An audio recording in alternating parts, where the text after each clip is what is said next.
ಮಾಜಿ ಸಂಸದ ಪ್ರಜ್ವಲ್ ರೇವಣ್ಣ ವಿರುದ್ಧ ಅತ್ಯಾಚಾರ ಪ್ರಕರಣಕ್ಕೆ ಸಂಬಂಧಪಟ್ಟಂತೆ ಒಳ ಸಂದರ್ಶನಕ್ಕೆ ಅವಕಾಶವನ್ನು ಕೊಟ್ಟಿರುವುದು ಜನಪ್ರತಿನಿಧಿಗಳ ವಿಶೇಷ ಕೋರ್ಟ್. ಇಲ್ಲಿ ಅತ್ಯಾಚಾರ ಪ್ರಕರಣ ದಾಖಲಾಗಿದ್ದು ಮಾತ್ರ ಅಲ್ಲ, ಈ ಪ್ರಜ್ವಲ್ ರೇವಣ್ಣನನ್ನು ರೇಪಿಸ್ಟ್ ಅಂತ ಕೋರ್ಟ್ ಹೇಳಿ ಕೂಡ ಆಯಿತು.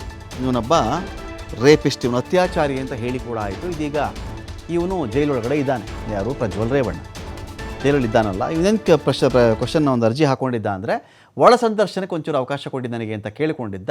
ಕೋರ್ಟ್ ಆಯಿತು ಅಂತ ಹೇಳಿದೆ. ಇಲ್ಲಿ ಆಯಿತು, ನಿನ್ನ ಭೇಟಿಗೆ ಯಾರಾದರೂ ಬಂದರೆ ಅವ್ರು ಬಂದು ಭೇಟಿ ಮಾಡಿ ಹೋಗಬಹುದು ಅಂತ ಹೇಳಿ ಜನಪ್ರತಿನಿಧಿಗಳ ವಿಶೇಷ ಕೋರ್ಟ್ ಹೇಳಿರೋದಿಲ್ಲಿ.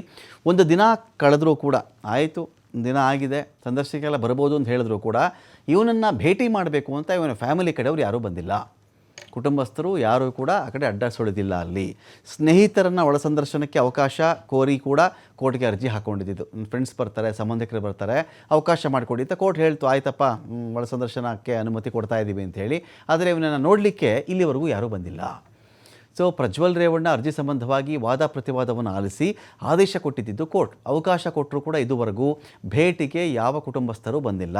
ನಿನ್ನೆ ಅಜ್ಜಿ ಚೆನ್ನಮ್ಮ ಅಂತ್ಯಕ್ರಿಯೆಗೂ ಕೂಡ ಇದೇ ಪ್ರಜ್ವಲ್ ರೇವಣ್ಣ ಹೋಗಿಲ್ಲ. ಅಲ್ಲಿ ಪೆರೋಲ್ಗೆ ಅರ್ಜಿ ಸಲ್ಲಿಸದೆ ಜೈಲಲ್ಲೇ ಟಿವಿಯಲ್ಲಿ ಅಂತ್ಯಕ್ರಿಯೆ ನೋಡಿದ್ದಾನಂತೆ ಈ ಪ್ರಜ್ವಲ್ ರೇವಣ್ಣ. ಇದೀಗ ಅಜ್ಜಿ ಚೆನ್ನಮ್ಮ ಅವರ ಆರಾಧನೆ ಇರುತ್ತೆ, ಪುಣ್ಯಾಹ ಇರುತ್ತೆ, ಅಥವಾ ತಿಥಿ ಇರುತ್ತೆ, 11 ದಿನದ್ದು ಮಾಡ್ತಾರೆ.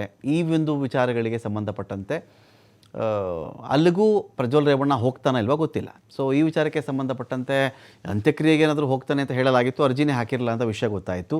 ಈಗ ಅವ್ರದ್ದು ಬೇರೆ ಬೇರೆ ಕಾರ್ಯಗಳಿರ್ತಾವಲ್ವ, ಅಜ್ಜಿ ಕೆಲಸಗಳು ಕಾರ್ಯ ಅವೆಲ್ಲ ಇರ್ತಾವಲ್ವ, ಹೌದು, ಮರಣೋತ್ತರವಾಗಿ ಯಾವೆಲ್ಲ ವಿಧಿವಿಧಾನಗಳು ಕ್ರಮಗಳಿರ್ತಾವಲ್ವ, ಅದಕ್ಕೂ ಇವನು ಹೋಗ್ತಾನೆ ಇಲ್ವಾ ಗೊತ್ತಿಲ್ಲ.